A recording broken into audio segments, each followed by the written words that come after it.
बटोगे तो कटोगे में आप तथ्य देखते हैं, सत्य देखते हैं? कौन बांटेगा और कौन काटेगा?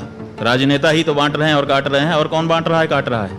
लोग तो अपने दिन भर की रोजी रोटी जुटाने में समस्या में हैं। तो मोदी जी के लिए आपके पास सारी दवाइयां कड़वी ही हैं क्या? भाई सवाल ये है कि इस समय मोदी जी सत्ता में हैं। जब मोदी जी नहीं रहेंगे तब जो रहेगा उसके बारे में ऐसी कड़वी दवाई हमारे पास रहेगी। जब मनमोहन सिंह थे तब मनमोहन सिंह के लिए कड़वी दवाई थी। एक समय जब छात्र जीवन में थे तो उस समय एनएसयूआई की टिकट पर आप वहां पर छात्र संख्या देखिए, ये कितना बड़ा झूठ, इतना बड़ा विद्वान पत्रकार बोल रहा है। नहीं, कितना बड़ा झूठ बोल रहा है ये पत्रकार।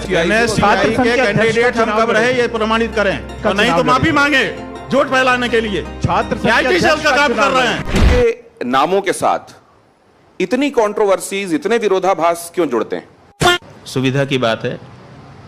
किसी समय जब हमारी बात किसी के पक्ष में होती है तो वो उसको समझता है कि हमारे लिए कह रहे हैं। जब विपक्ष में होती है और जवाब नहीं होता है तो क्या करे, कुछ तो जवाब देना है, तो वो विपक्षी के साथ खड़ा दिखाने की कोशिश करता है। इससे क्या होता है? इससे हम प्रभावित नहीं होते। लेकिन स्वामी जी, अब ये perception is the new form of reality कहते हैं कि आपकी किसी के बारे में क्या विचार, क्या छवि बनी हुई है। 1000 शब्द भी सत्य को असत्य नहीं कर सकते और असत्य को सत्य नहीं कर सकते। ये बड़ी अच्छी बात कही आप। कुछ लोग कोशिश कर रहे हैं कि इनको किसी एक सांचे में ढाल दो, क्योंकि सांचे में ढाले बिना लड़ाई हो नहीं सकती है। तो सांचे में डालने की कोशिशें होती हैं, उससे क्या होता है? तो बटोगे तो कटोगे में आप तथ्य देखते हैं, सत्य देखते हैं? कौन बांटेगा और कौन काटेगा? राजनेता ही तो बांट रहे हैं और काट रहे हैं, और कौन बांट रहा है, काट रहा है? लोग तो अपने दिन भर की रोजी रोटी जुटाने में समस्या में हैं। ये जो बांटने काटने की बात है, ये राजनेताओं को उनके कारण आ रही है। लोग अपने जीवन में मतलब लगे हुए हैं, निरत हैं, उनको समय नहीं है इन चीज़ों के लिए। लेकिन फिर उनके दिमाग में बात डाली जाती है कि बटो, फिर दूसरा कहता है बट गए हैं अब कटो। तो ये सब बटो कटो, ये दोनों बातें राजनीति हैं, इनका जीवन से उतना लेना देना नहीं। बात तो सही है।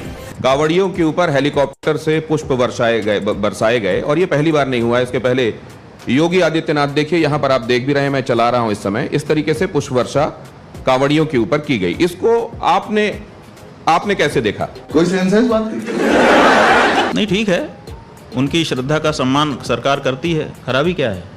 अब यही कांवड़िए ये मांग भी कर रहे थे स्वामी जी कि इस रास्ते में जो जगहें पड़ती हैं, ढाबे पड़ते हैं, फल वाले हैं, वो अपनी नाम सार्वजनिक करें, छुपा कर नाम कोई चीज हमको ना दें। लेकिन उसमें आपने ये व्यवस्था दी कि नहीं, नेम प्लेट नहीं होनी चाहिए। अब आए ना लाइन पे। भाई, हमने धर्म के अनुसार व्यवस्था दी। हमारा धर्म कहता है कि जब तुमने कोई संकल्प ले लिया है, तुम दीक्षित हो गए हो, तो फिर होटल का नहीं खा सकते हो, चाहे वो हिंदू का होटल हो चाहे किसी दूसरे का होटल हो। तो जब तुमने एक संकल्प ले लिया, संकल्पबद्ध हो गए कि अब मैं जब से ये जल उठाता हूँ, जब तक नहीं चढ़ा दूंगा तब तक मैं आध्यात्मिक नियमों से बंधा हुआ हूँ, तो आपको ब्रह्मचर्य का पालन करना पड़ेगा, आपको स्वयं पाक करना पड़ेगा अथवा फलाहार करना पड़ेगा। तो आप नियमबद्ध होते हैं और कहते मैं होटल में खाऊंगा, काहे का नियमबद्ध? केवल नाम प्लेट आप दिखा देंगे, उतने मात्र से आपका धर्म बच जाएगा। अगर ऐसी कोई गारंटी हो तो हम आपके साथ होने को तैयार हैं, लेकिन ऐसा नहीं है। इसीलिए धर्म नियम को धारण कर लेने के बाद स्वयं पाक अथवा फलाहार ही होता है। बहुत सारे लोग आपको एंटी मोदी क्यों परसीव करते हैं? अभी पता चलेगा। एंटी मोदी हमको सिद्ध करने से लाभ है, क्योंकि हम जो बात धर्म की कहते हैं, मोदी जी धार्मिक आस्था वाले व्यक्ति हैं। अगर वो इस बात को ठीक से समझ लेंगे तो वो हमारी बात मानने लग जाएंगे धर्म के मामले में, और लोगों का मामला खेल बिगड़ जाएगा। इसीलिए लोग अपना खेल ना बिगड़ जाए, इसलिए मोदी जी के कान भरे रहते हैं कि ये आपके खिलाफ का व्यक्ति है। वो तो ये कहते हैं कि अगर मोदी जी काशी कॉरिडोर बनाते हैं तो वो मुक्तेश्वरानंद भाई, के खिलाफ दिखाई देते हैं। कॉरिडोर बनाएं, हम स्वागत करेंगे मोदी जी का, लेकिन समस्या ये है कि कॉरिडोर बनाने के नाम पर, एक मंदिर को अच्छा करने के नाम पे 150 मंदिर तोड़ दें। हम जब बोलते हैं तो उनके भले के लिए बोलते हैं और आगे भी बोलते रहेंगे। लेकिन उनके जो बड़े कदम हैं आप उसके विरोध में दिखाई देते हैं। राम मंदिर वाले मामले में भी यही हुआ। राम मंदिर वाले मामले में इन लोगों ने समझा दिया कि आप वहाँ पे प्रतिष्ठा कर दो तो आप जीत करके 400 पार हो जाओगे। हमने कहा भाई ये गलत है, ये ठीक नहीं है। हमने क्या गलत कहा था? मोदी जी के हित में ही तो कहा था। लेकिन यहाँ तो समस्या है कि दवाई है, आपको ठीक करेगी, लेकिन कड़वी है। अब कह देते नहीं कड़वी मत पियो। अरे भाई, दवाई है, इसको कड़वी ही पीना पड़ता है, तभी अच्छा होता है। तो मोदी जी के लिए आपके पास सारी दवाइयां कड़वी ही हैं क्या? अरे चाटना है चाटिए, जितना चाटना है चाट चाट के लाल कर दीजिए। भाई सवाल यह है कि इस समय मोदी जी सत्ता में हैं। जब मोदी जी नहीं रहेंगे तब जो रहेगा उसके बारे में ऐसी कड़वी दवाई हमारे पास रहेगी। जब मनमोहन सिंह थे तब मनमोहन सिंह के लिए कड़वी दवाई थी। तीसरा टर्म है मोदी जी का, लगातार वही है, उन्हीं वही काम कर रहे हैं। वहीं से गलती होती है तो उन्हीं को कहेंगे और किसको? लेकिन कुछ लोग कह रहे हैं कि अगर कॉरिडोर मोदी जी बना रहे थे तो हम क्या करें? बांग्लादेश के नजीबुर रहमान के लिए हम बोलें कि मनमोहन सिंह के लिए बोलें कि स्टालिन के लिए बोलें? बताइए। जब जो जहां काम कर रहा होगा उसके लिए जो जिम्मेदार होगा उसी के लिए तो बोलेंगे। लेकिन स्वामी जी, जब भगवान की प्राण प्रतिष्ठा हुई भगवान राम की, उस दिन न जाने हिंदुस्तान में कितने सारे लोग अश्रुपूरित थे, भाव विवल थे, उसमें संत समाज भी था। आपको नहीं लगता कि जो थोड़ी बहुत कमी रह गई होगी वो अश्रु अपने आप वो धो रहे थे उस दिन, क्योंकि ये 500 सालों का इंतजार था? अच्छा, हमको सिखा रिया है। 500 सालों का जो इंतजार है, आप बहुत देर से भूखे हो तो क्या कच्चे ही खा लोगे? कम से कम पाक पका के तो खाओ, नहीं तो पेट में जाकर के दर्द हो जाएगा। बुभुक्षिता किम द्विकरेण भुंक्ते, बहुत ज्यादा भूखे हो तो 2 हाथ से थोड़े खा सकते हो, मुंह तो एक ही है। इसलिए एक कवर को खा के उसको चबा करके तब अगला कवर डालना पड़ता है मुंह में। तो कितनी भी जल्दबाजी हो, कितना भी त्वरा हो, लेकिन एक नियम है, उसको तो पालन करना ही चाहिए। देखिए वहां पे भगवान विराजमान हो गए, उसके आंसू थे वो, बड़े मंदिर छोटे मंदिर के आंसू नहीं थे। हमारी जगह पे हम फिर से आ रहे हैं, इस बात के आंसू थे। और वो आंसू छोटे मंदिर में भी हो सकता था, क्यों नहीं आपने कर दिया? आप बड़े मंदिर की बात करते हैं, फिर बड़े मंदिर से छोटा मंदिर को ही अपना लेते हैं और अंत में उस मंदिर को भी पूरा नहीं बना पाते हैं।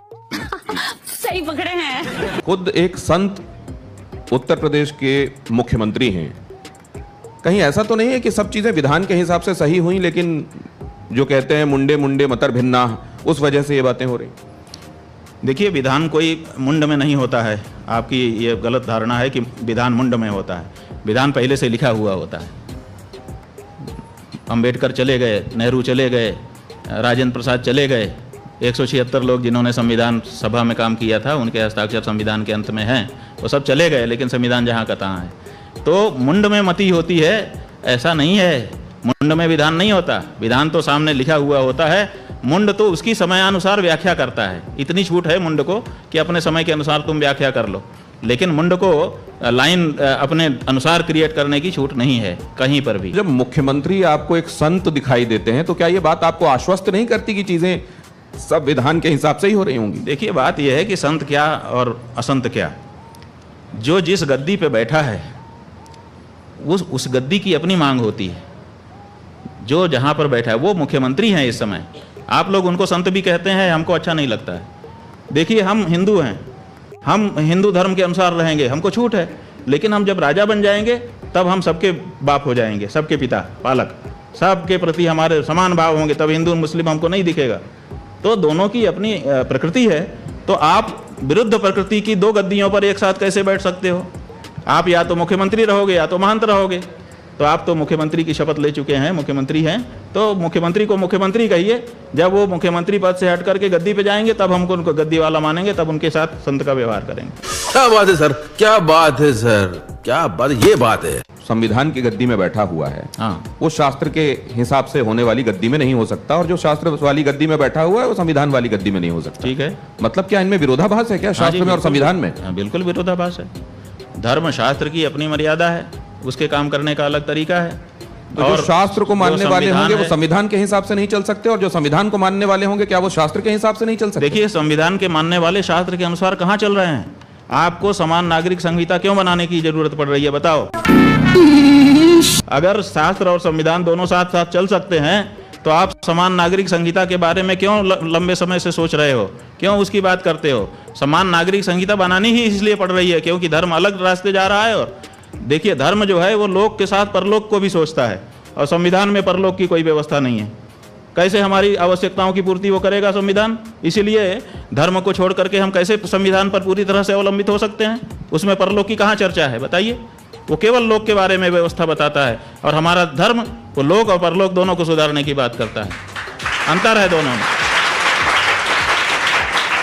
और अभी तो रुको, क्लाइमैक्स अभी बाकी है। अभी आप सर्वाधिक प्रतिष्ठित पद पर हैं आप, लेकिन संन्यास धर्म करने से पहले, स्वीकार करने से पहले आपका एक पार्टी से संबंध रहा, तो नहीं शायद नहीं, ये भी हमारा किसी पार्टी से कोई संबंध नहीं रहा। शायद आपने छात्र संघ का चुनाव, हाँ वो ठीक है, वो छात्र संघ का चुनाव लड़ा आपने संपूर्ण संस्कृत विश्वविद्यालय में, एक पार्टी से, मतलब एक पार्टी की छात्र इकाई के उससे टिकट से लड़ा था। सही है, तो ये एक कारण है।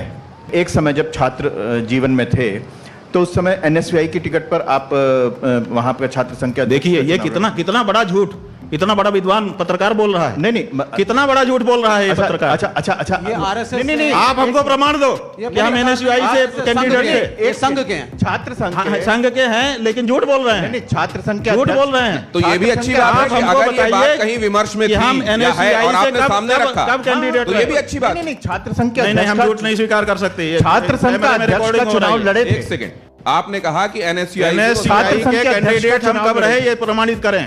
छात्र संघ के अध्यक्ष का नहीं तो माफी मांगे झूठ फैलाने के लिए। छात्र संघ के आईटी सेल अध्यक्ष का काम कर रहे हैं, गलत बात है ये।